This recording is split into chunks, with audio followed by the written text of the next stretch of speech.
Bonjour très chers auditeurs, bonjour et merci d'être avec nous. Aujourd'hui, nous sommes ravis de vous retrouver pour ce premier rendez-vous avec Audrey, rendez-vous avec notre super juriste. Alors, ce que je proposais pour faire des présentations relativement courtes, c'est qu'on ne se présente pas comme la première table ronde, mais juste voilà, je suis Stéphanie Rouault, la cofondatrice d'Eruditio. Et aujourd'hui, j'ai le plaisir d'être accompagnée Audrey Coste, qui a créé Partner RH.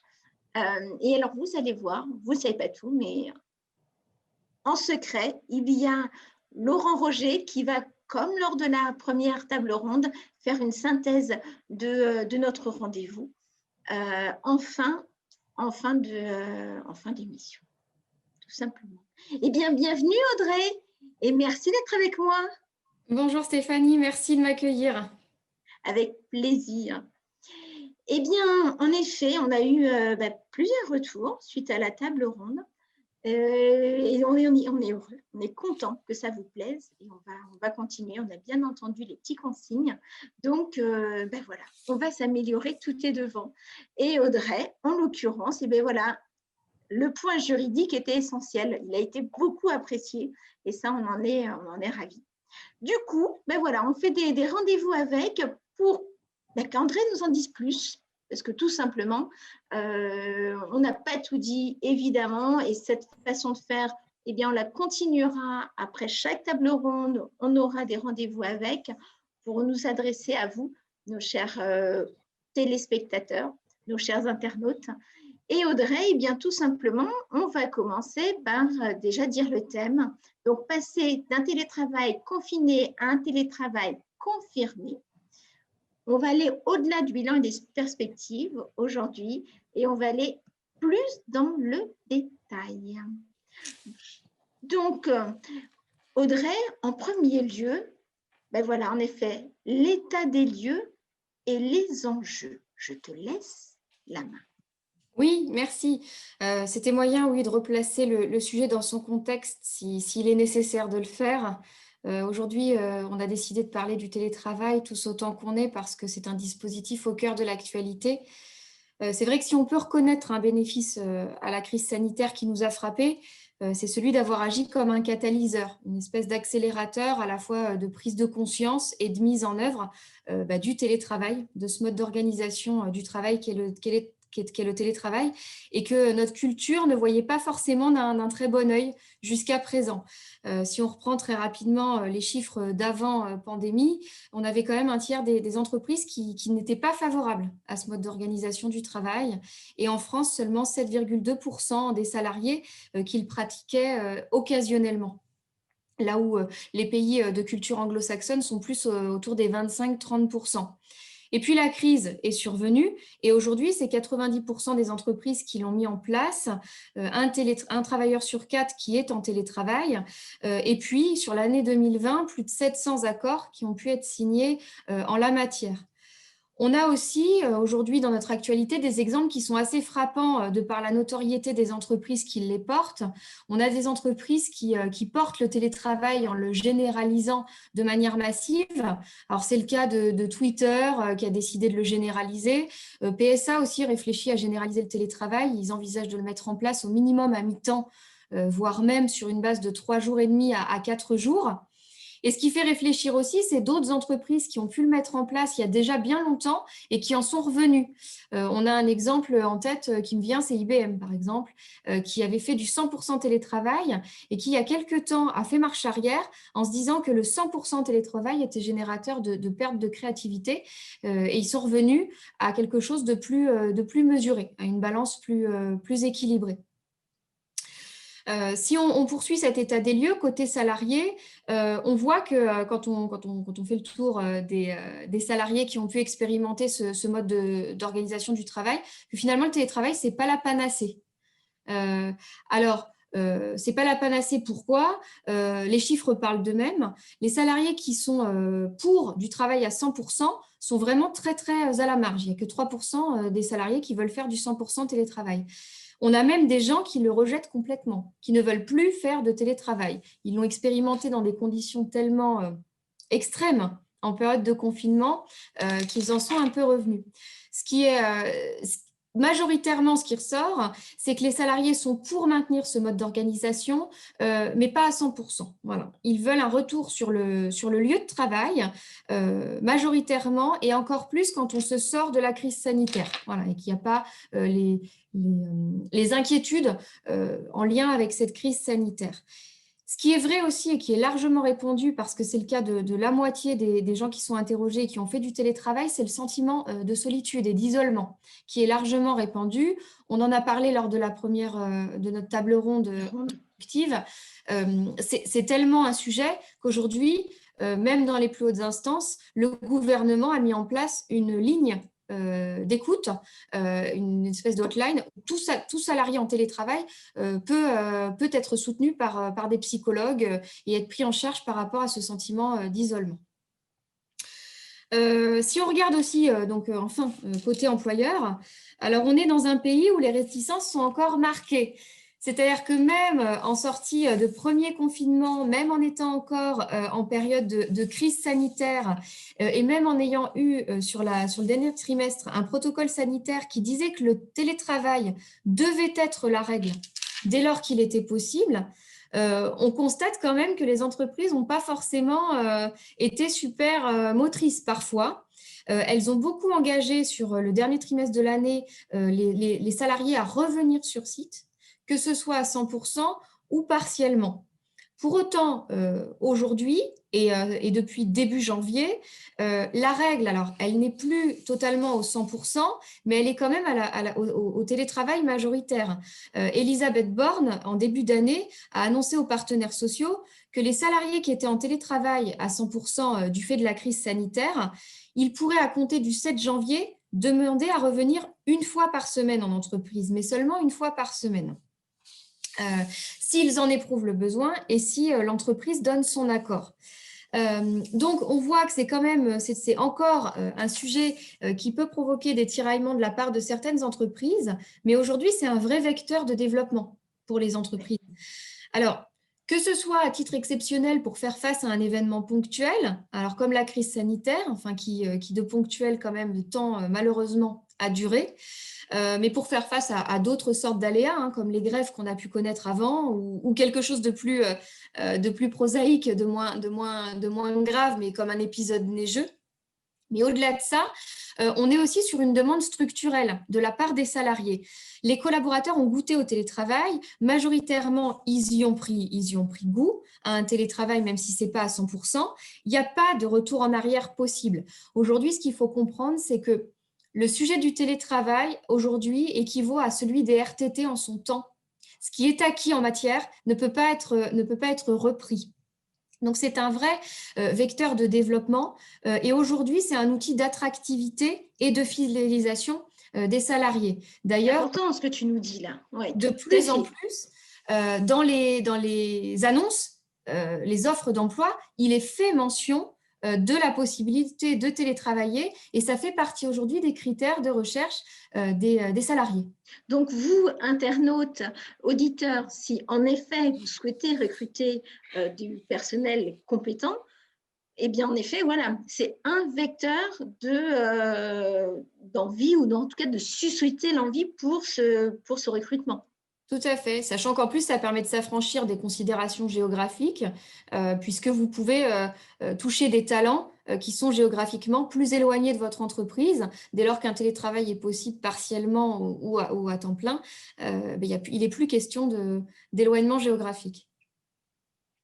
Et donc, de ce fait, mais là, ce n'est pas notre domaine, mais ce sera peut-être à venir aussi, ce qui fait que finalement, pour un entrepreneur, des baisses de coûts aussi.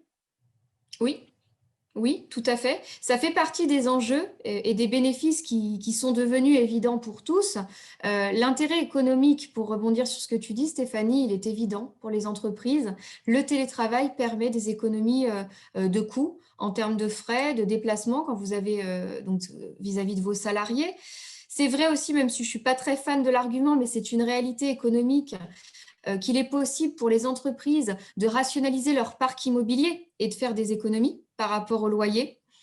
Alors, il s'agit donc voilà, d'une partie des intérêts applicables au télétravail. Il y en a bien d'autres. Les intérêts sociaux sont évidents également parce qu'un télétravail qui est bien mis en place, c'est synonyme d'amélioration des conditions de travail pour les salariés et aussi c'est un synonyme de plus grande autonomie des salariés dans l'accomplissement de leurs tâches. Ça génère plus de productivité. Là, on rejoint l'intérêt économique de l'entreprise. Et au niveau environnemental, on en a parlé également, qui dit réduction des transports, dit réduction du CO2. Bien évidemment, ça concourt à une amélioration à ce titre. Voilà. Donc, ces intérêts-là, je pense qu'ils sont évidents pour tous. Les risques et écueils sont, je pense, également évidents. Il est bon de les rappeler. Le télétravail, c'est quand même un mode d'organisation qui comporte certaines complexités dans sa mise en place, surtout si on le pense de manière pérenne, et c'est quand même l'objet de l'échange qu'on a aujourd'hui, c'est comment le penser de manière pérenne et soutenable. Alors, c'est un mode d'organisation qui répond à certaines normes qu'on verra rapidement après. Donc, il y a des règles à respecter et qui dit règles, dit si elles ne sont pas respectées, un certain nombre de risques juridiques en lien avec ces… En effet, ça c'est important. Ce que nous dit là Audrey, c'est soyez bien vigilants là-dessus, soyez bien informés. Si vous souhaitez que l'on vous informe avec plaisir, mais en tout cas, soyez éveillés là-dessus. C'est essentiel. Il y a des risques. Et quand on fait attention, quand on est en amont de ces risques, ben finalement, c'est des aubaines. C'est des aubaines pour améliorer, pour rendre plus fluide. Tout à fait. Alors ça, donc on va y venir après. Les risques majeurs sont aussi les impacts négatifs sur les salariés et sur le collectif de travail. L'éclatement du collectif de travail est un vrai risque à prendre en compte. Et avec tout ça, in fine, une baisse de performance de l'entreprise qui est dans la balance et qu'il faut bien évidemment éviter. Tout ça pour dire que le télétravail en tant que mode d'organisation est quelque chose qu'il faut réfléchir et préparer en amont si on veut au mieux éviter tous ces risques et tous ces écueils. Certains d'ailleurs écueils qu'on a pu voir en direct et concrètement durant la période de confinement où les entreprises ont été obligées de déployer le télétravail de manière un peu précipitée et en urgence. Tout à fait. Alors, si on en vient donc au cadre juridique, rapidement, un bref rappel de la notion de télétravail qui est définie dans notre Code du travail. On parle de télétravail pour tout mode d'organisation du travail dans laquelle un travail qui aurait pu être exécuté dans les locaux de l'employeur est effectué par un salarié en dehors de ses locaux, de façon volontaire et en utilisant les technologies de l'information et de la communication. Donc, comme j'avais pu le dire à l'occasion de notre table ronde introductive, il y a 3 critères qui constituent le télétravail. Le fait que le travail soit exercé en dehors des locaux, c'est le premier critère, mais qu'il ait pu être exercé dans les locaux de l'entreprise, c'est le deuxième critère. C'est ce qui différencie le télétravail d'un travail à domicile. Et le troisième critère, c'est que ce travail soit effectué en utilisant des technologies de l'information et de la communication. Je passe rapidement sur ces notions qui sont fondamentales, mais ce n'est pas l'essentiel de ce qu'on veut vous faire passer aujourd'hui comme message. Comme vous le savez ou vous l'avez expérimenté, il existe aujourd'hui 3 types de télétravail. Alors, l'apport de l'ordonnance Macron, dont on parlera après, c'est qu'il a permis un télétravail aussi bien occasionnel que permanent. Et la crise sanitaire que nous traversons a permis la mise en place d'un télétravail exceptionnel. Voilà, donc ce télétravail il peut être récurrent de manière permanente ou occasionnelle ou être mis en place de manière exceptionnelle pour faire face à une crise ou à un aléa. Très bien. Alors justement, je pense que tu vas vouloir venir aux sources juridiques qui sont disponibles, qui sont à disposition des entrepreneurs et des salariés qui souhaitent en savoir plus, des managers. Oui, alors en matière de télétravail, comme dans beaucoup de sujets en France, les sources juridiques, elles sont multiples. Alors on trouve principalement dans le Code du travail un certain nombre d'articles là qu'on vous a rappelés, donc L12-22-9 et suivants du Code du travail, et tels qu'ils sont issus de l'ordonnance Macron dont je parlais précédemment, qui date de 2017, une ordonnance qui, pour résumer, surtout permis d'assouplir l'encadrement du télétravail. On est aussi gouverné par l'accord national interprofessionnel de 2005, donc un ANI qui transposait un accord européen, puisque faisant partie de l'Europe, nous sommes tenus, quand un accord cadre est signé au niveau européen, de le transposer au niveau national. Donc l'ANI de 2005 s'est attelé à ce sujet. Principalement, il a défini le mode d'organisation qu'est le télétravail. Ensuite, vous allez pouvoir avoir dans votre secteur d'activité, dans votre branche, des dispositions conventionnelles propres à votre branche d'activité. Donc, il ne faut pas les oublier puisqu'elles ont force obligatoire dès lors qu'elles ont été étendues ou dès lors que vous êtes adhérent à la branche. Et plus à la marge, on a également l'accord cadre européen du 22 juin 2020, alors je dis à la marge, pourquoi? Parce qu'il n'a pas encore fait l'objet d'une transposition à 100% dans les textes français.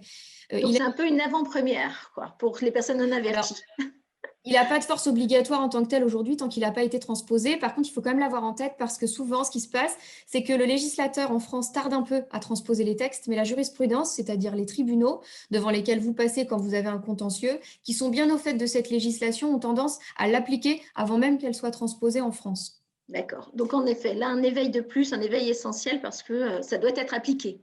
Oui, voilà, je dirais plus à l'état de guide, mais c'est vrai qu'il ne faut pas s'en dispenser, quoi.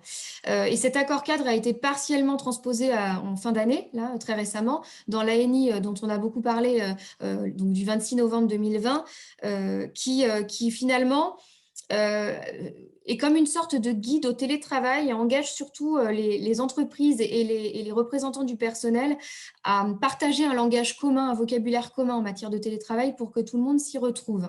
Donc cet ANI transposait partiellement l'accord cadre du 22 juin. Alors, il est à la marge, pourquoi? Parce qu'aujourd'hui, il n'est ni contraignant, il n'a pas de valeur contraignante. Il n'a pas de vocation normative. Par contre, il est intéressant parce qu'il permet d'avoir des points d'alerte qui sont vraiment très pertinents par rapport à la mise en œuvre du télétravail dans l'entreprise. D'accord, d'accord. Voilà ce qu'on peut dire des sources rapidement. Merci pour ces sources essentielles. Alors, je sais qu'en effet, dans les mots que tu emploies, il y a quelque chose qui est important pour toi, qui est en fait que chacun puisse s'y retrouver. En effet, il y a une notion d'accord, nécessité d'accord entre toutes les parties de l'entreprise. Alors du coup, je te laisse en parler un peu plus. Oui, qu'est-ce que c'est? oui. Voilà, vas-y. Alors effectivement, il se trouve que c'est une obligation légale, mais qu'au-delà de l'obligation légale, effectivement, c'est toujours quand même mieux qu'un dispositif quel qu'il soit. Là, on parle du télétravail aujourd'hui, mais je pense que c'est essentiel que tout dispositif mis en place dans l'entreprise soit le fruit d'un accord ou du moins d'un consensus. C'est la garantie d'une mise en œuvre qui ne soit pas délétère. Alors, en matière de télétravail, effectivement, l'accord est obligatoire. Les textes nous disent qu'un accord est nécessaire, mais entendu au sens large du terme, c'est-à-dire un consentement mutuel entre l'employeur et le salarié. Ensuite, ce consentement peut prendre plusieurs formes. Ça peut être un accord collectif de droit commun, donc que ce soit un accord d'entreprise, un accord d'établissement, un accord de groupe, c'est-à-dire un texte qui est négocié entre l'entreprise et les délégués syndicaux. Mais ce peut être également une charte. Cette charte, elle est élaborée par l'entreprise et elle doit être soumise pour avis au comité social et économique. Mais ça peut être également un accord qu'on appelle de gré à gré, c'est-à-dire un accord entre l'entreprise et chaque salarié pris individuellement. Et là, les textes nous disent que cet accord peut être formalisé par tout moyen. Dans l'absolu, ça signifie donc qu'un courrier, un mail, même un accord verbal suffisent pour mettre en place le télétravail. L'alerte que je donne, il vaut quand même mieux passer par la voie d'un avenant au contrat de travail écrit et signé des deux parties, parce qu'en cas de problème futur, de contentieux ou de désaccord, c'est quand même le texte qui va apporter la force probante la plus évidente. Voilà, il vaut mieux quand même se passer, on est quand même dans un monde où on se passe l'accord verbal vaut de moins en moins.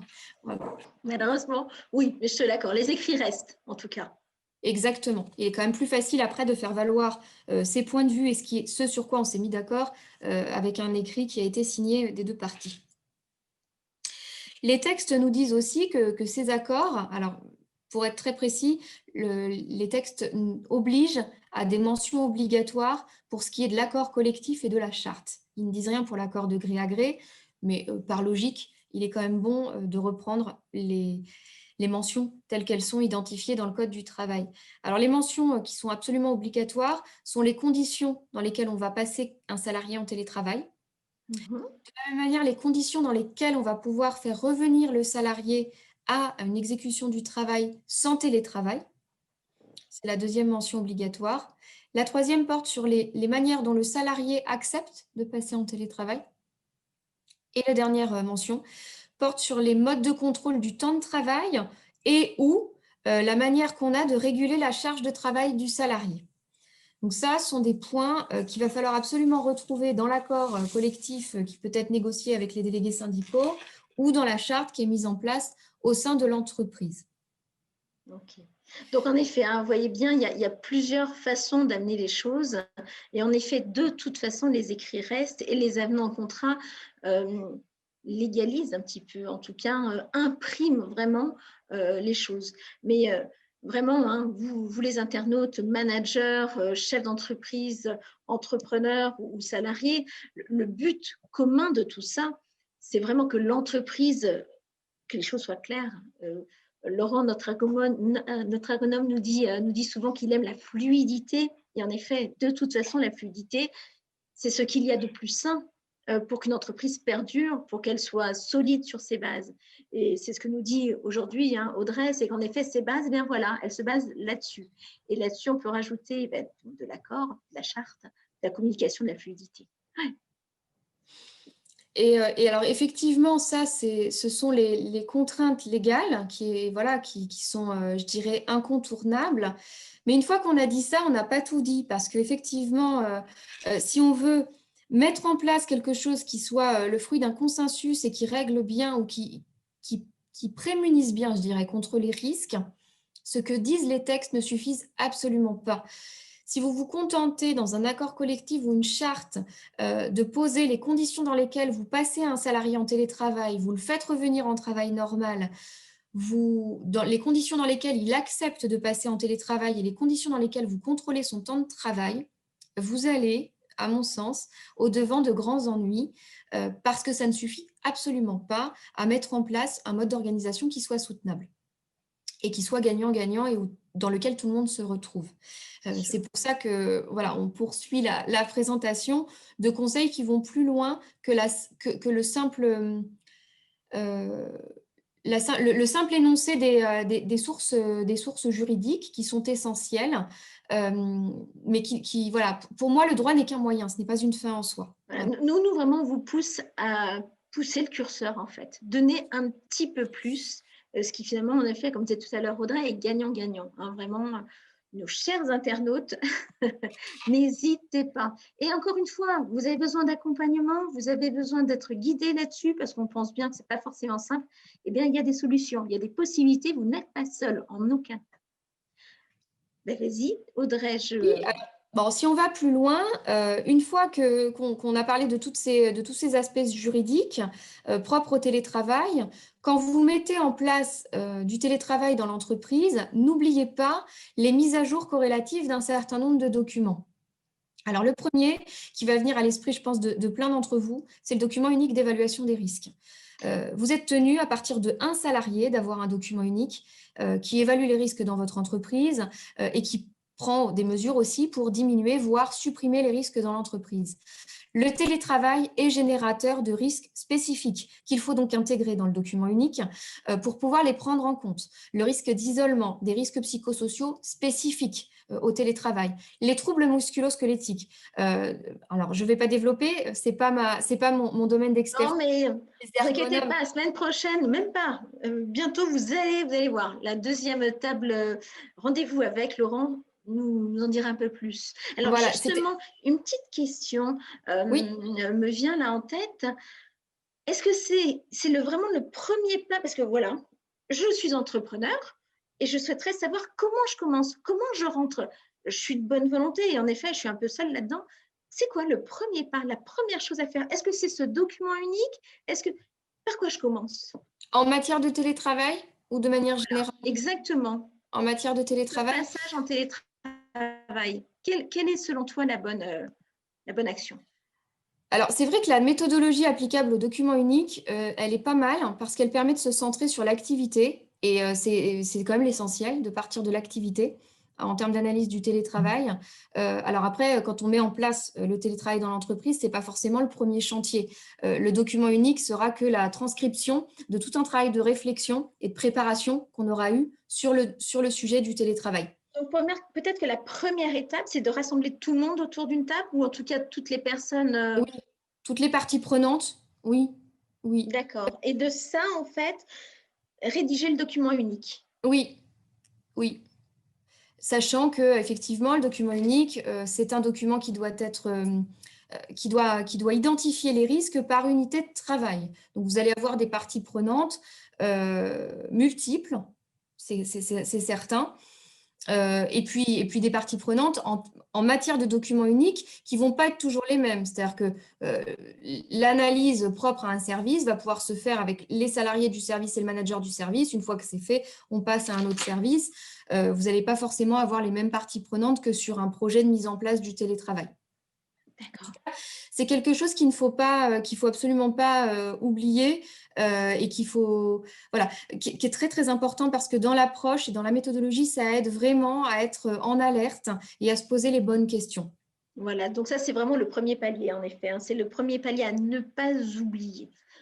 D'accord, super. Est-ce qu'il y en a un second alors? Ensuite, qu'est-ce qui nous Alors, vient derrière? moi, ce qui me vient voilà, assez facilement, c'est le règlement intérieur. Donc, beaucoup d'entreprises en sont dotées. Ça permet de régler à peu près hein, les relations de travail dans l'entreprise. Quand on passe d'un travail en présentiel à un travail à domicile ou en tout autre lieu que l'entreprise, il y a souvent des normes qui sont différentes et qu'il est bon de rappeler dans le règlement intérieur. De connexion, pas avant une certaine heure, déconnexion pas au-delà. Donc ça, c'est des choses qui sont en lien avec le droit à la déconnexion. C'est pas mal de prévoir en fait la mise à jour du règlement intérieur en lien avec le télétravail, parce que s'il y a des dérives, c'est quand même le règlement intérieur est quand même un document auquel on fait facilement référence quand il y a, des écarts. C'est un document qui fait quand même qui a une force assez importante au sein de l'entreprise. Après, ça peut être bien selon le. Alors ça, c'est pas valable dans toutes les structures, mais pour une structure qui veut mettre en place le télétravail de manière généralisée, il peut être bon de prévoir via le règlement intérieur un référent télétravail, un ou plusieurs référents, c'est-à-dire des salariés qui sont des points d'entrée pour des problématiques ou pour des échanges en matière de télétravail. Ça existe en matière de harcèlement et de discrimination. Je l'ai mis en place, moi, dans certaines structures, ça marche bien. Ça permet de répartir la responsabilité de la mise en œuvre du télétravail sur plusieurs personnes et de ne pas faire porter cette responsabilité à l'unique. Sur un seul individu. Voilà, ou aux uniques managers. D'accord. Et donc après, toi, enfin, en effet, le cas échéant, sur les contrats de travail, tu dis, hein, de préciser ça. Oui, alors ça, c'est souvent, c'est le sujet tarte à la crème, hein, quand on passe par la voie d'un accord collectif ou d'une. Juste un petit coup. Oui, il y a une hiérarchie des normes dans l'entreprise, mais bon, elle n'est pas toujours très bien connue. En plus, elle change, elle a changé récemment. Très souvent, on prévoit des choses dans l'accord collectif et puis on ne pense pas à revoir ce qui a été prévu dans le contrat. Et puis quand un problème occure, on se dit, mais enfin, qu'est-ce qui vaut? L'accord d'entreprise ou mon contrat de travail? Donc moi, j'engage toujours, et c'est vrai que je le fais assez souvent, à faire une revue rapide des contrats pour être bien sûr que dans les contrats individuels des salariés, il n'y ait pas de mention qui soit incompatible avec l'accord ou la charte qui est mise en œuvre. Voilà. La cohérence est quand même bonne. Ça évite des flous et des zones d'inconfort. D'inconfort. Ok. Après, tu as parlé d'obligation générale. Alors, est-ce que tu peux nous en dire quelques mots dessus? Oui, aujourd'hui, on fait un focus sur le télétravail parce que c'est le sujet d'actualité. Ce sujet-là, il n'est pas indépendant de toutes les obligations autres qui incombent à l'entreprise et au chef d'entreprise du fait de la réglementation. La première, c'est l'obligation de sécurité qui incombe au chef d'entreprise, qui est une obligation très forte puisque c'est une obligation de résultat. Autrement dit, l'employeur doit maintenir la sécurité. On ne l'oblige pas seulement à donner les moyens, on l'oblige à atteindre le résultat de préserver la santé de ses salariés. Avec le télétravail, l'obligation s'accentue, je dirais, se complexifie dès lors qu'on parle aujourd'hui beaucoup de la santé mentale. Alors, il est encore question de la santé physique avec les troubles musculo-squelettiques et les ergonomes y reviennent mieux que moi. Il est aussi beaucoup question de la santé mentale de manière beaucoup plus accrue qu'avant le confinement. Et cette obligation, elle demeure bien évidemment, elle demeure tellement que dans l'ANI, l'accord national interprofessionnel de fin d'année, il est rappelé que quand il y a un accident du travail, un salarié se blesse à son domicile alors qu'il est en situation de télétravail, s'applique la présomption d'imputabilité. Autrement dit, s'il se fait mal, on va considérer par principe qu'il s'agit d'un accident de travail. Et c'est ensuite à l'employeur d'apporter la preuve que l'accident n'est pas en lien avec le travail. Donc cette obligation de sécurité, elle est vraiment à garder en tête, elle est très importante. Il est évidemment question d'une obligation qui était celle de l'entreprise quand les salariés travaillaient en présentiel, qui est celle du contrôle de la durée du travail et surtout des temps de repos. On ne dépasse pas les amplitudes applicables de par le Code du travail ou dans les dispositions conventionnelles. On respecte les temps de repos quotidiens, hebdomadaires, les temps de pause. Alors, c'est d'autant plus compliqué qu'il s'agit de faire respecter ces dispositions alors qu'on est à distance de son salarié. C'est plus complexe. Mais ça existe encore. Donc, l'employeur doit répondre à cette obligation. Le maintien dans l'emploi est une obligation très forte et qui est un vrai enjeu, je dirais. Là, on parle du télétravail aujourd'hui. L'employabilité est un véritable enjeu sur 2021 et sur les années à venir. Parce que la crise économique qui découle de la crise sanitaire va produire beaucoup de pertes d'emplois et de licenciements. Or, ne jamais oublier que les chefs d'entreprise ont une obligation de maintien dans l'emploi de leurs salariés, d'employabilité, c'est-à-dire les maintenir en capacité de garder leur emploi ou de trouver un autre emploi rapidement s'ils devaient perdre le leur. Aujourd'hui, face à la crise économique qu'on rencontre, c'est une obligation, c'est un véritable enjeu des entreprises. L'égalité de traitement, l'obligation de non-discrimination qui s'applique dans plein de sujets, qu'elle soit en termes de recrutement, d'évolution professionnelle, de gestion de carrière, est applicable en matière de télétravail.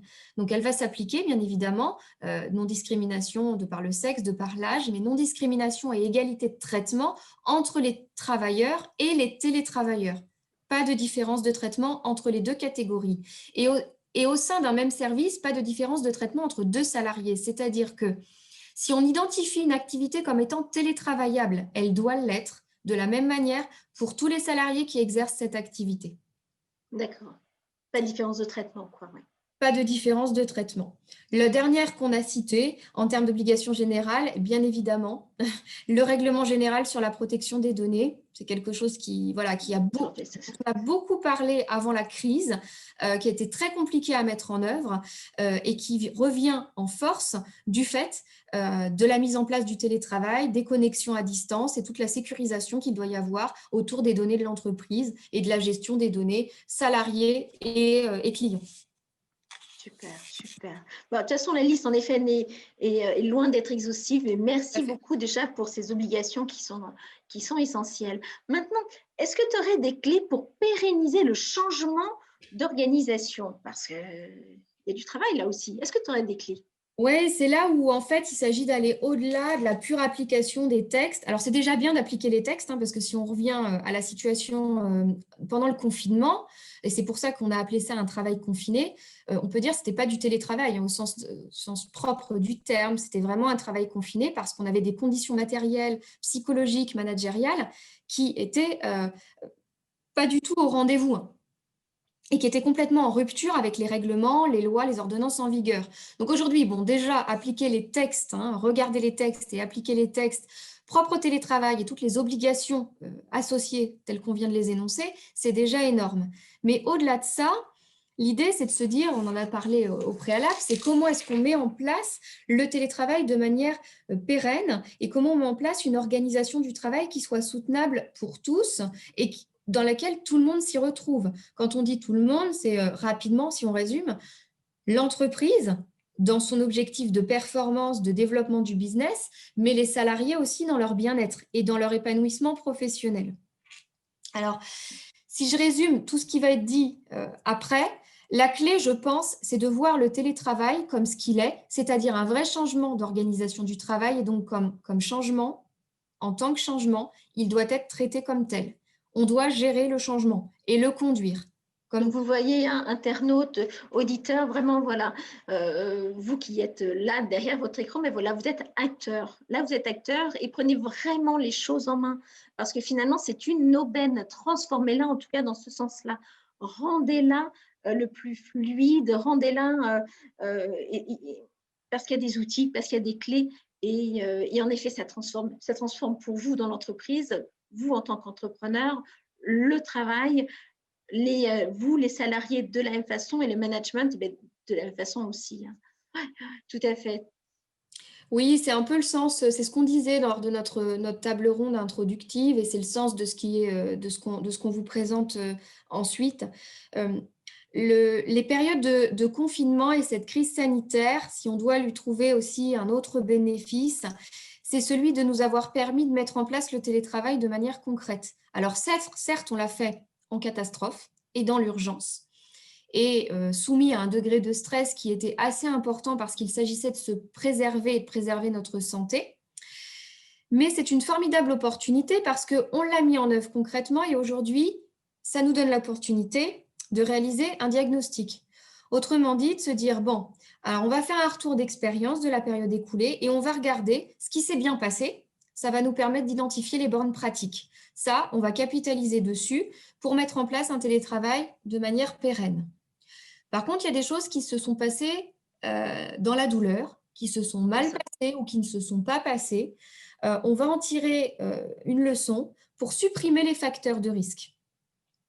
Et plus encore, je dirais, on va transformer le bricolage, ce que moi j'appelle le bricolage court terme, en une vraie approche long terme, quelque chose de soutenable qui prenne en considération les effets du télétravail sur la durée.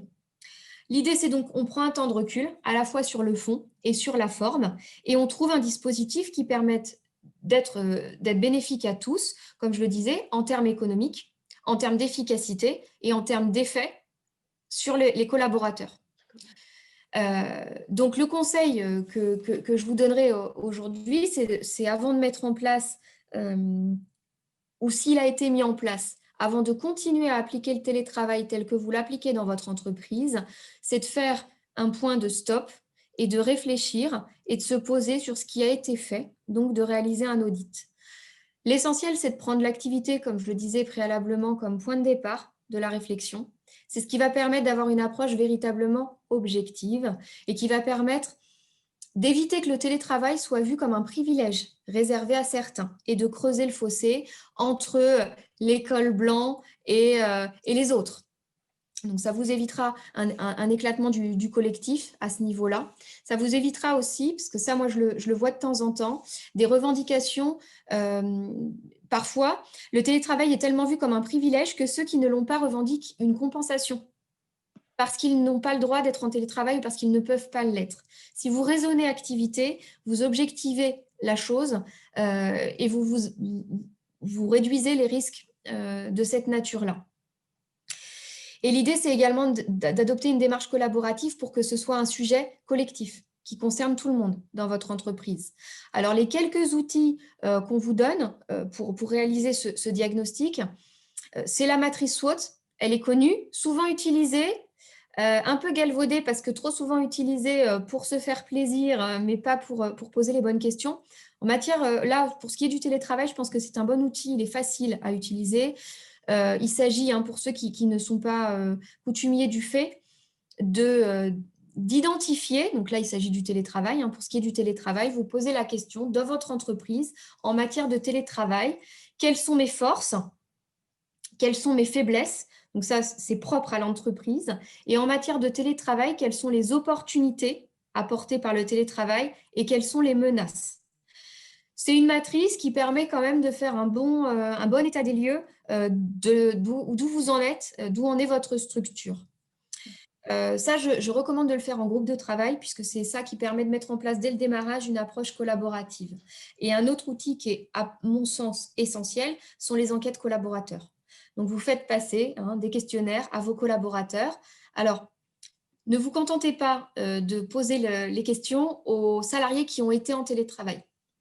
Je crois que j'en avais parlé à la table ronde. Des salariés qui n'ont pas été en télétravail dans votre entreprise ont beaucoup à dire sûrement sur le télétravail, la période de télétravail qui vient de s'écouler. Si vous avez un de vos salariés qui a cherché à joindre désespérément un de ses collègues qui était en télétravail, il aura à dire sur la manière dont le télétravail s'est passé pour lui. Et puis, je le disais, je crois aussi à la table ronde, parce que ça, je le vois très souvent, faites attention aux formulations dans les questionnaires. La manière dont on formule les choses en dit beaucoup de l'état d'esprit qu'on a. Moi, j'ai vu passer des questionnaires en sortie de premier confinement où l'essentiel des questions consistait à demander aux salariés quel était le bénéfice qu'ils avaient tiré du télétravail. Qu'est-ce qui était mieux pour eux? Comment voilà, quel bénéfice en termes de temps de... Méfiance, en effet, internaute, comme nous dit Audrey, les mots ont un sens. Et Ouais. voyez-le vraiment dans le sens, pas celui que vous imaginez, mais celui qui peut être reçu. Parce qu'un message est transmis, mais il est aussi reçu. Et il peut y avoir du coup une différence entre les deux. Tout à fait. Merci Audrey pour le préciser. Voilà, et c'est vrai que quand vous parlez que bien-être aux collaborateurs et que donc ça laisse supposer que vous préjugez que le télétravail de toute façon c'est un privilège, c'est un bénéfice, les collaborateurs, qu'est-ce qu'ils entendent? C'est que vous vous moquez en fait de leur bien-être et que vous mettez complètement de côté, vous occultez complètement les difficultés qu'ils ont pu rencontrer et Dieu sait si on a vu qu'elles pouvaient être nombreuses. Ensuite, si on va un petit peu plus loin, donc bon, bien évidemment, il va falloir calibrer votre projet. Le dispositif et puis les moyens que vous allez mettre en œuvre vont bien sûr être variables selon les objectifs que vous poursuivez. Vous n'allez pas sortir la grosse artillerie si votre objectif, c'est de garder un télétravail à la marge ou de permettre le télétravail uniquement en situation de repli, de backup, quand il y a un aléa du type crise sanitaire, grève, etc. Il n'est pas nécessaire de sortir tout l'attirail. En revanche, si vous voulez généraliser le télétravail, alors sans aller jusqu'à dire qu'il faut faire du 100%, parce que vous aurez compris que tout le monde déconseille de le faire. Mais si vous envisagez de le systématiser toutes les semaines ou plusieurs jours par mois, vous devez alors vous mettre en place une vraie politique de télétravail. Et dans ces cas-là, vous doter des meilleurs moyens. Votre dispositif, bien évidemment, il sera fonction aussi des besoins de votre organisation, propre à votre organisation globale, mais propre aussi aux besoins de chaque service. Autrement dit, le conseil moi, que je donne, c'est de penser un accord télétravail, que ce soit un accord collectif, une charte, peu importe, avec un tronc commun et une marge de manœuvre qui, idéalement, doit être laissée au manager en fonction des besoins de chacun des services. Si je donne un exemple très concret, un service comptable, vous n'allez pas pouvoir dire qu'il va être en télétravail les 15 derniers jours de l'année civile. Voilà. Ce n'est pas possible. Le service comptable a besoin d'être présent sur site, d'avoir tous les documents autour de lui pour réaliser la clôture. Un service paye, on parlait de quelque chose que je connais encore mieux. Vous ne pouvez pas dire un service paye au moment où il doit récupérer les éléments variables de paye d'être en télétravail. Parce que déjà, quand on est sur site, le service paye a du mal à récupérer les éléments variables, mais si les gestionnaires de paye sont chez eux, il n'y a aucune chance. Mais ça, c'est propre à un service comptable ou un service paye. Un service R&D ne va pas du tout être soumis au même pic d'activité, donc n'aura pas besoin d'être... Donc, être vigilant, en fait, ce que tu dis vraiment aux personnes qui nous regardent, c'est être vigilant. Soyez vigilants sur les décisions qui sont prises. Et finalement, en effet, des groupes de travail par rapport à ça peuvent vraiment mettre en exergue ce qui vous semble bien ou pas, et puis travailler ensemble, travailler en commun sur ces règles à mettre en place. Au moins, vous aurez des montées d'informations qui seront forcément une mine d'or, parce que la vie, elle est auprès des personnes qui travaillent dans cette entreprise. L'adaptabilité, c'est quand même voilà, une garantie de flexibilité et du coup d'efficacité et de pérennité du télétravail.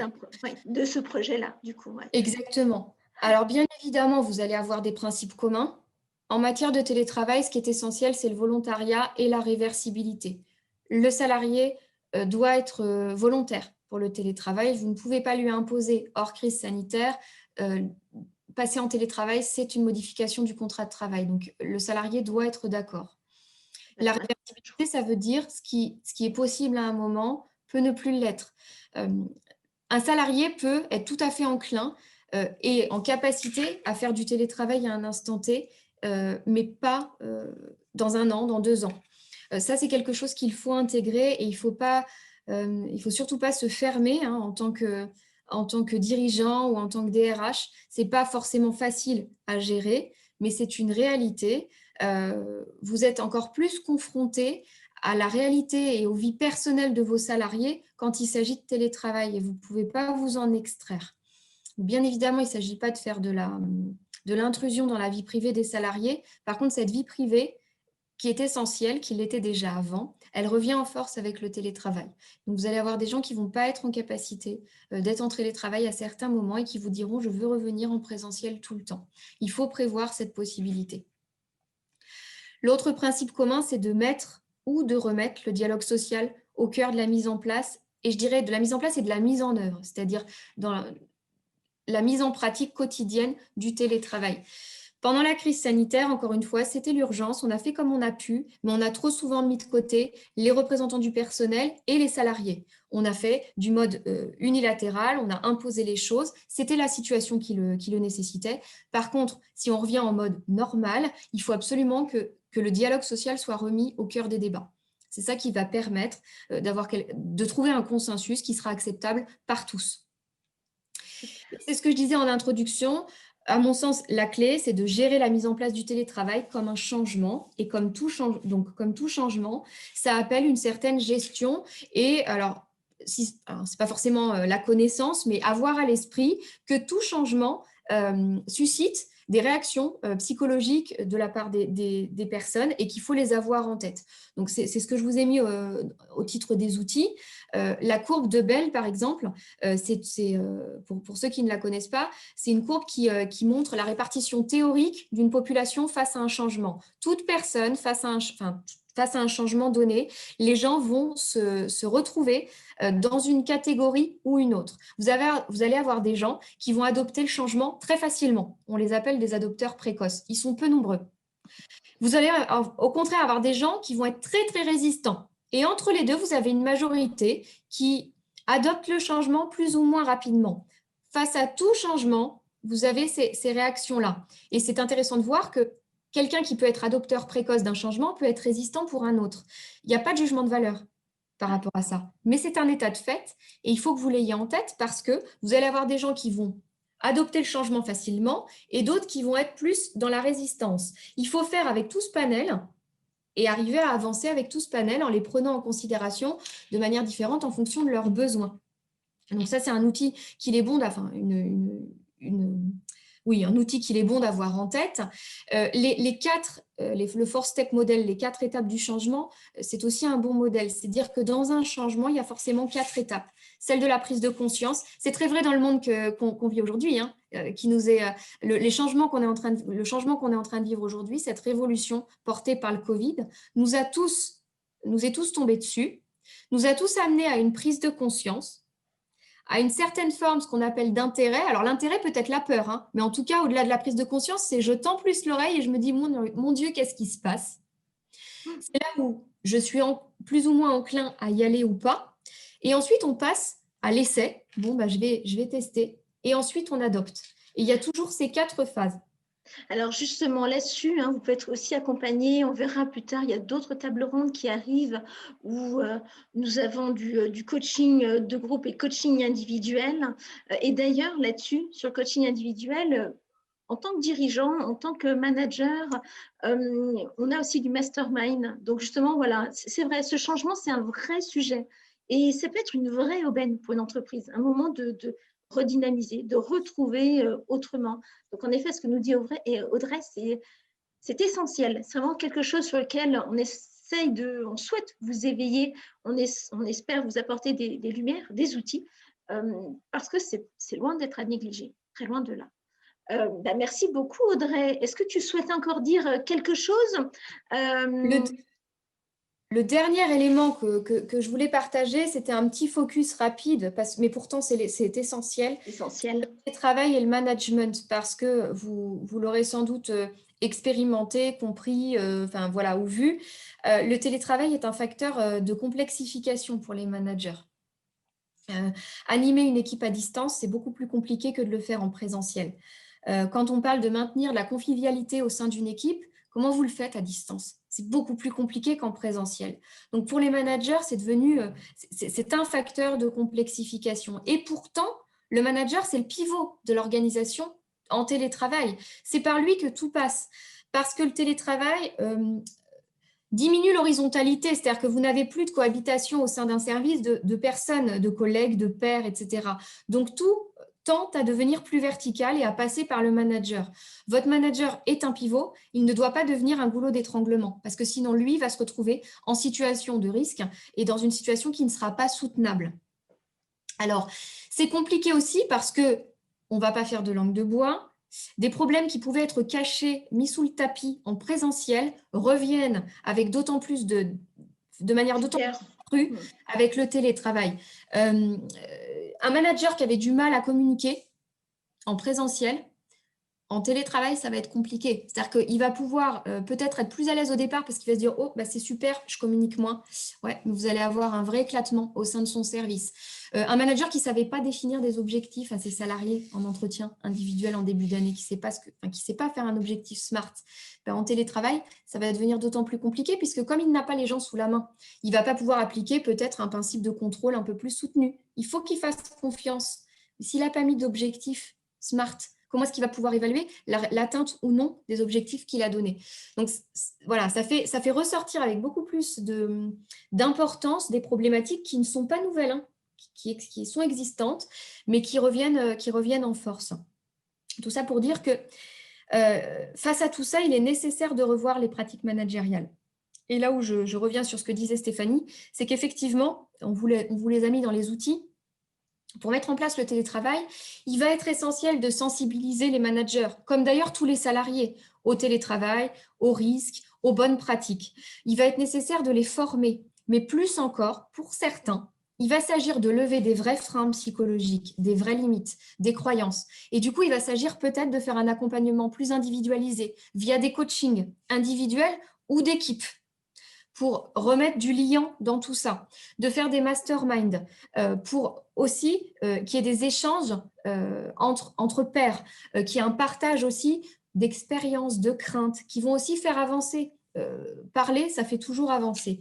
Donc voilà, c'est pour dire qu'il est absolument essentiel d'aller, si je dois faire une brève conclusion avant que Laurent reprenne la main, voilà, au-delà des purs textes et de la mise en place, je dirais, bête et méchante et très académique des textes en matière de télétravail, il s'agit vraiment de prendre la mesure de la révolution qu'on est en train de vivre et de se dire que le télétravail, finalement, c'est que l'arbre qui cache la forêt. Ok, c'est le point d'entrée, mais de quoi? D'un monde de demain avec une mutation au sein dans l'organisation du travail qui est essentielle. Et le télétravail sera un vecteur d'agilité, sera un vecteur de performance, permettra un mode collaboratif du travail, autant de choses que les salariés recherchent. Eh bien, merci beaucoup. Merci Audrey pour toutes ces informations, pour toutes ces clés aussi, parce que c'est rempli de clés, rempli d'informations. Alors, pour synthétiser tout ça, et comme on en a l'habitude chez Erudicio, ben voilà, on va vous délivrer notre botte secrète, notre super Laurent, et on va le faire rentrer. Hop, est-ce que je vais y arriver? Plus, et voilà, il arrive, il est là. Alors Laurent, tu peux décrocher ton micro. Et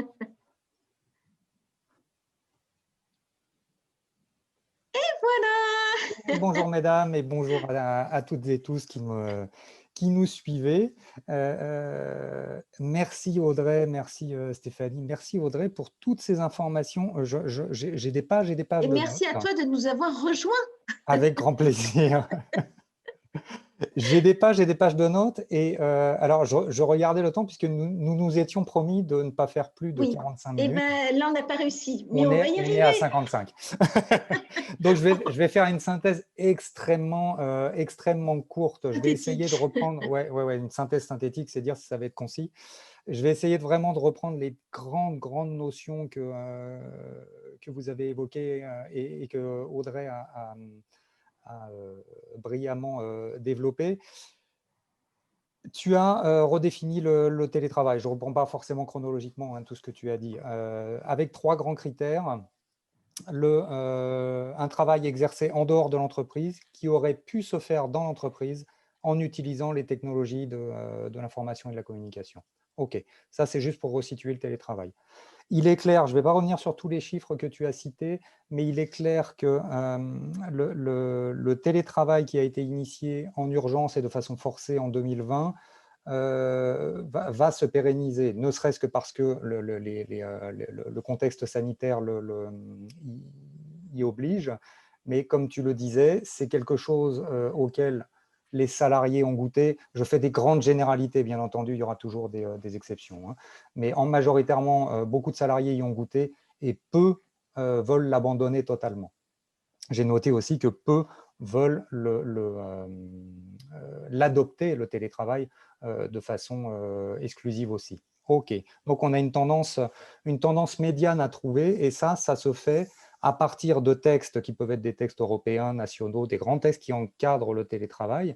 Mais ce qu'on peut retenir, c'est que le travail va se faire soit branche par branche, mais encore plus entreprise par entreprise, et même en considérant les spécificités de certains services. Tu notais la comptabilité qui a besoin d'être là en fin d'année, le service paye qui a nécessairement besoin d'être présent à chaque fin de mois pour pouvoir établir les payes. OK. Donc, il va y avoir des spécificités. Si je suis ce que j'ai dit, c'est-à-dire essayer vraiment d'être très, très synthétique, pour mettre en œuvre le télétravail, d'abord s'appuyer sur les textes généraux. Forcément, ce sont eux qui encadrent le télétravail. La deuxième chose que j'ai notée, un peu dans la chronologie, c'est repenser collectivement, j'ai souligné le mot collectivement, l'organisation du travail et les méthodes de management inhérentes. Pour ce faire, il y a quelques outils que tu as cités, la matrice SWOT, force, faiblesse, opportunité, menace, les enquêtes auprès des collaborateurs avec des questions les plus neutres possibles, c'est-à-dire neutres au sens qu'elles ne soient pas orientées, avoir en tête les 4 étapes de changement. Voilà, je ne rentre pas dans le détail, ce serait… Bon, bah surtout qu'il nous reste 2 minutes. Il nous reste 2 minutes. Enfin, ne pas oublier les obligations générales aussi de l'employeur, que tu as citées, les obligations de résultat en matière de sécurité, etc., qui sont d'autant plus délicates à mettre en œuvre à distance. Donc, dans les étapes, appliquer les textes, repenser collectivement l'organisation en s'appuyant sur un certain nombre d'outils, ceux que tu as cités et bien d'autres, et puis capitaliser aussi sur les expériences vécues en 2020 pour éviter de réitérer les erreurs qui ont été faites la plupart du temps dans l'urgence. J'ai noté 3 mots extrêmement importants, alors 2 notions, pardon, et après je finirai par les 3 mots. Penser à bien respecter la vie privée des salariés, puisque pour ceux qui vont travailler chez eux en télétravail, effectivement, il peut y avoir un peu chevauchement entre vie professionnelle et vie privée. OK. Et puis, vraiment, ce que tu as scandé un petit peu tout au long de ce rendez-vous, Audrey, c'est remettre le dialogue social au cœur du débat pour faire évoluer justement le fonctionnement des entreprises vers davantage de fluidité, de responsabilité des salariés qui passent aussi par des notions de confiance. Un point particulier sur les managers qui sont les chevilles ouvrières, vraiment les organisateurs, et donc pour eux, nécessité de formation et d'adaptation, bien sûr, peut-être plus encore que les salariés, au moins plus rapidement que les salariés. Les 3 mots que j'ai notés, enfin, adaptabilité, ce que j'ai essayé de faire pour la synthèse. Et puis, volontariat et réversibilité. Ça, ce seront plus des termes un peu, des notions juridiques qui sont importantes dans la mise en place du télétravail. Voilà, j'en dirai pas plus, même s'il y avait énormément de matière. Merci à vous, mesdames. Eh ben, merci beaucoup. Merci à tous les deux d'avoir d'être lancés. Hein. Premier rendez-vous avec quand même, hein. Le tout premier. Hein. Donc, bravo et merci. Merci à vous de nous avoir écoutés. C'était que du bonheur. N'hésitez pas, likez un petit pouce, ça fait toujours plaisir et puis ça nous prouve que voilà, on vous apporte. Abonnez-vous à la chaîne Eriditio parce que comme ça, tout simplement, vous serez informés pour les prochains rendez-vous et il va y en avoir beaucoup. Et puis, ben, merci, voilà, merci d'être là et puis à très, très bientôt. À bientôt. Au revoir, à bientôt. Au revoir.